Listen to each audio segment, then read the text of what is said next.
The YouTube algorithm sometimes just hands me things.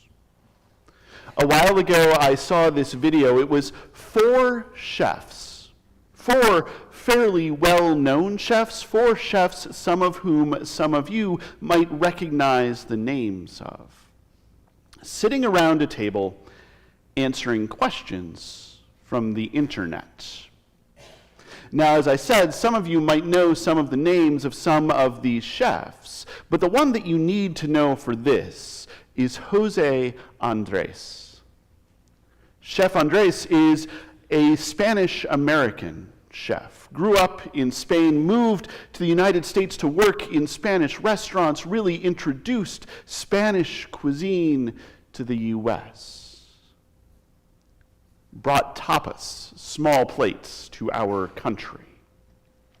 But more importantly than that, he is also the founder of World Central Kitchen, a big international organization that finds chefs and cooks and food and makes sure that they get to places that are torn by war or disaster.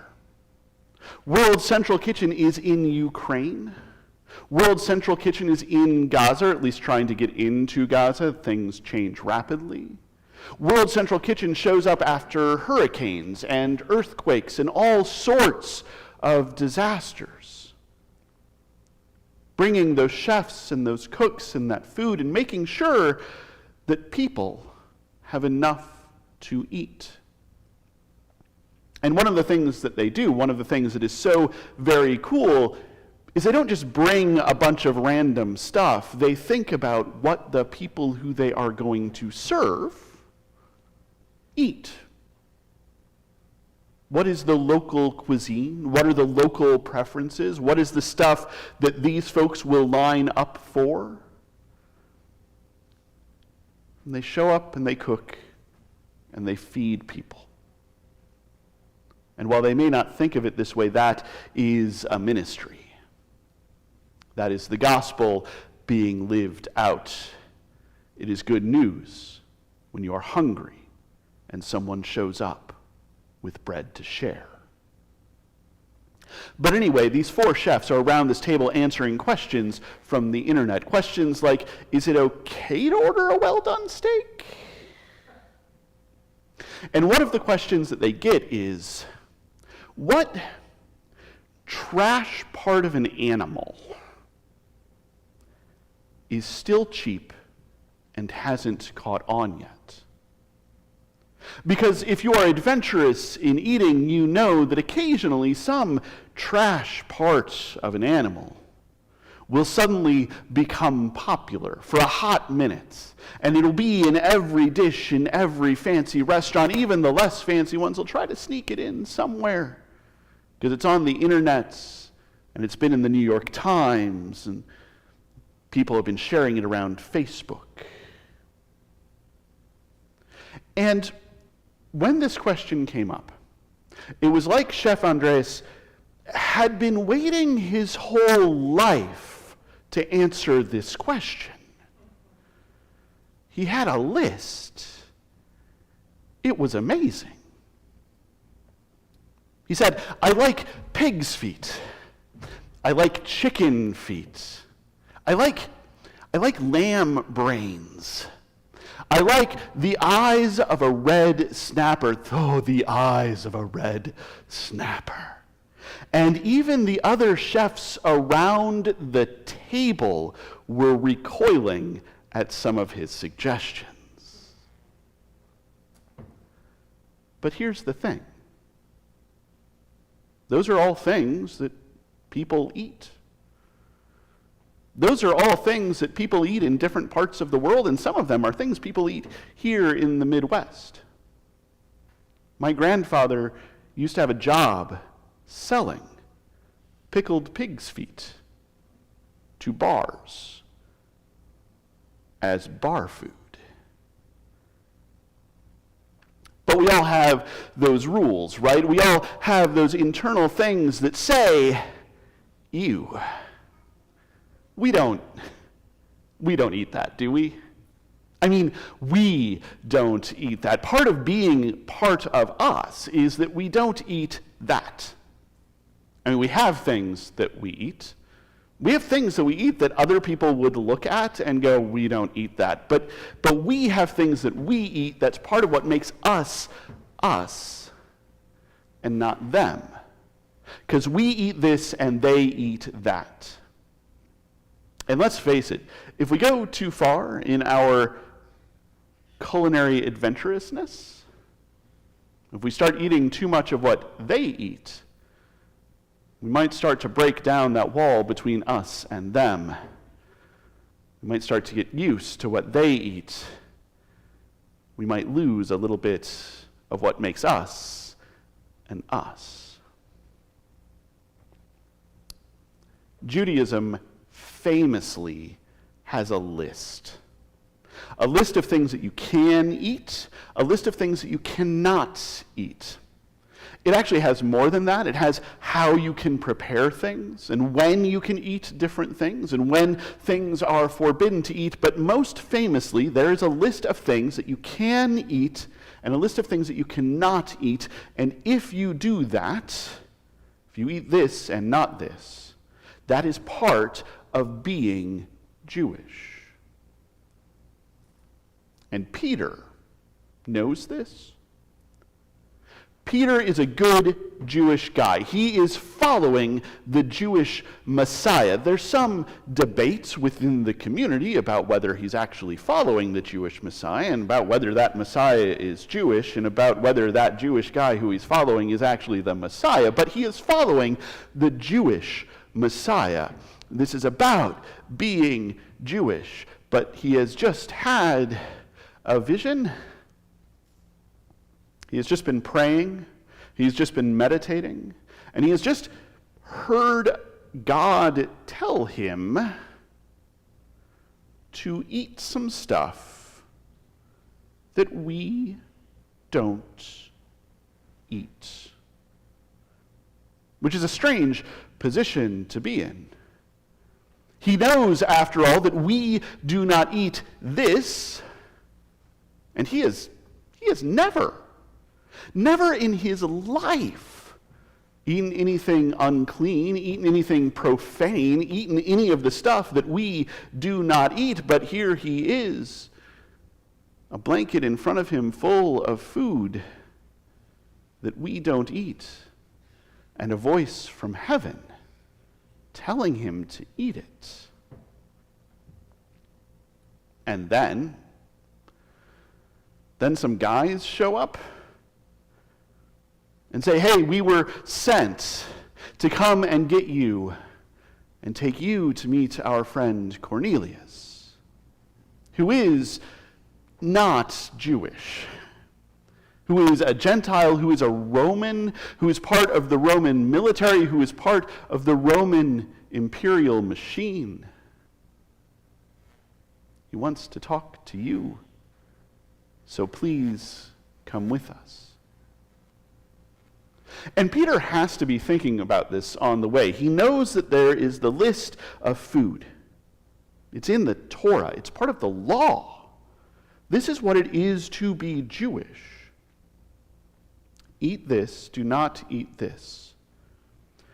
And now he is being taken to speak to a Gentile, and when he gets there, he says, you yourselves know that it is the law that no one like me so much as eats with someone like you.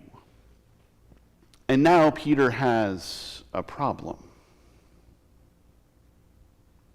Peter was a fisherman before all of this started.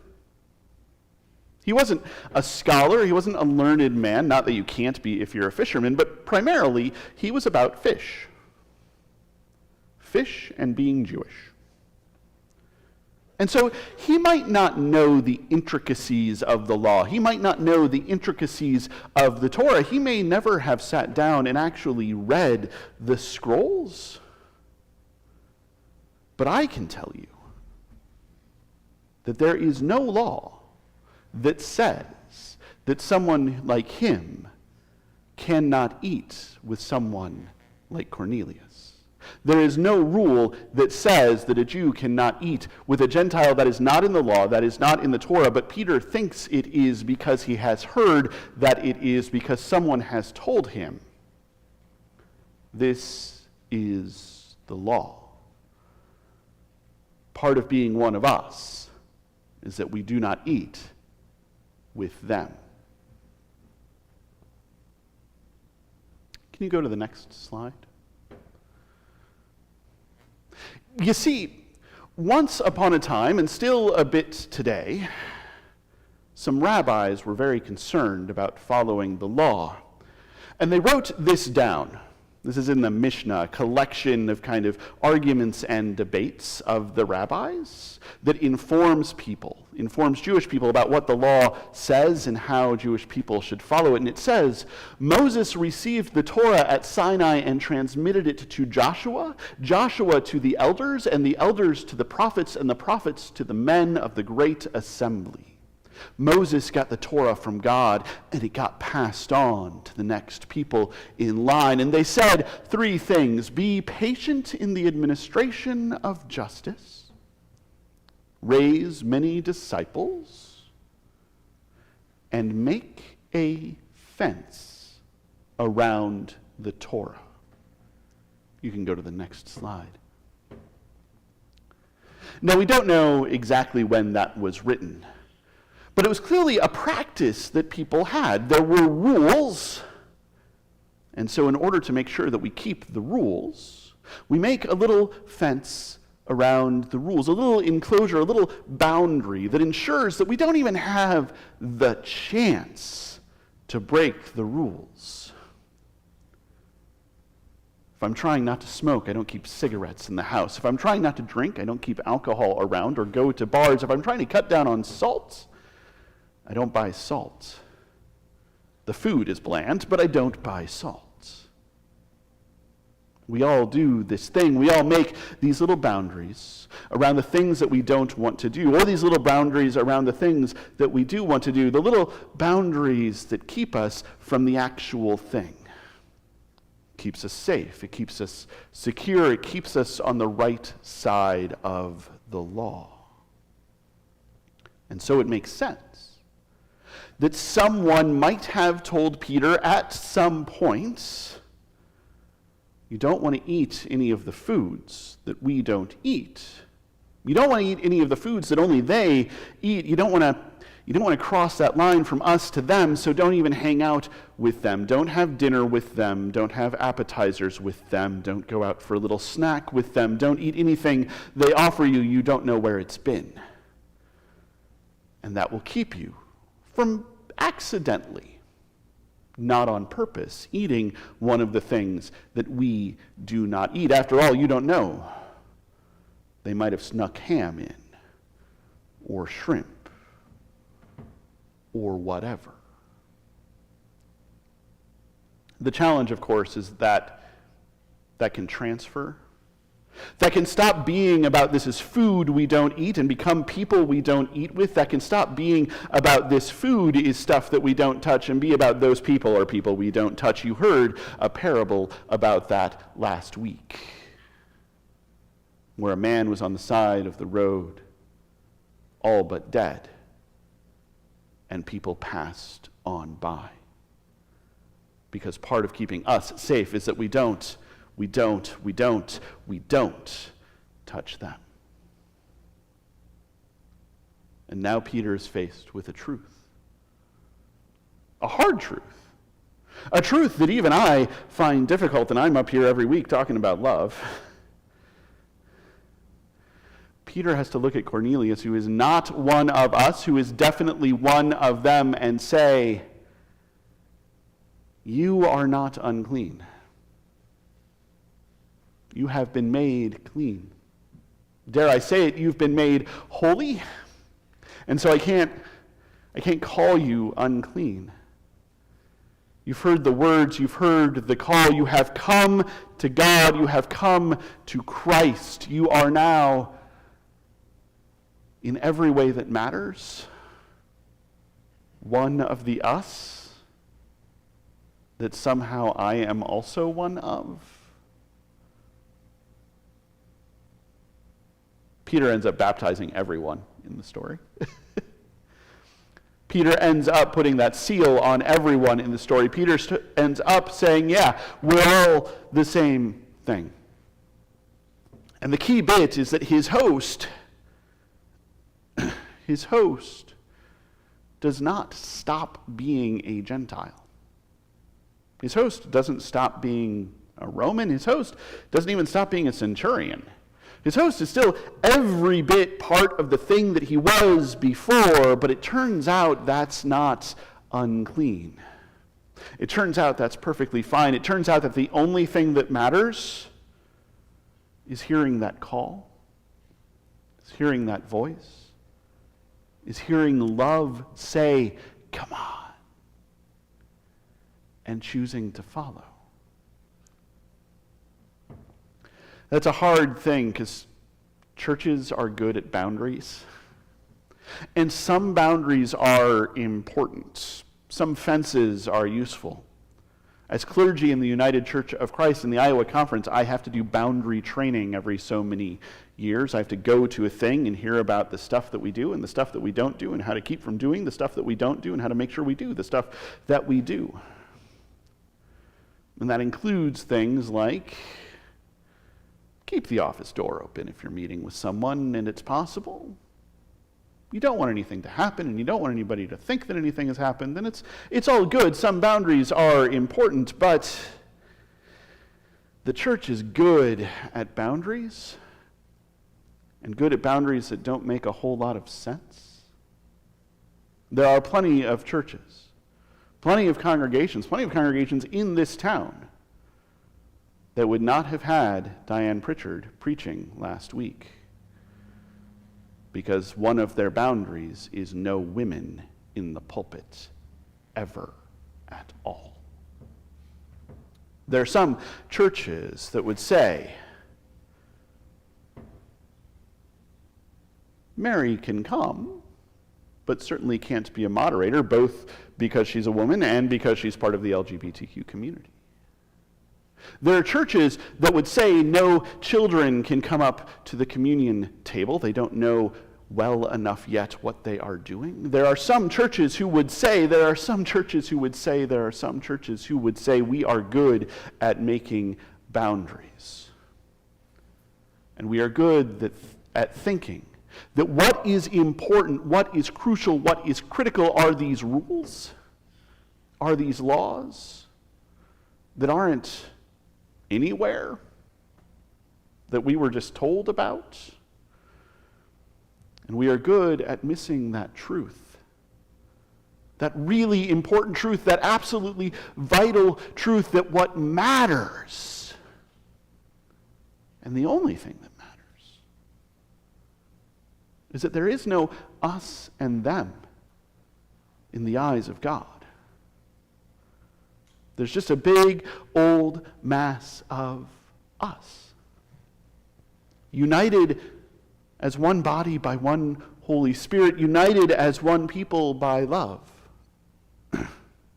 So eat what you want. Wear what you want. Let people preach. Let things happen. Let the Spirit move. Go to a stranger's house. Invite a stranger over and see what happens.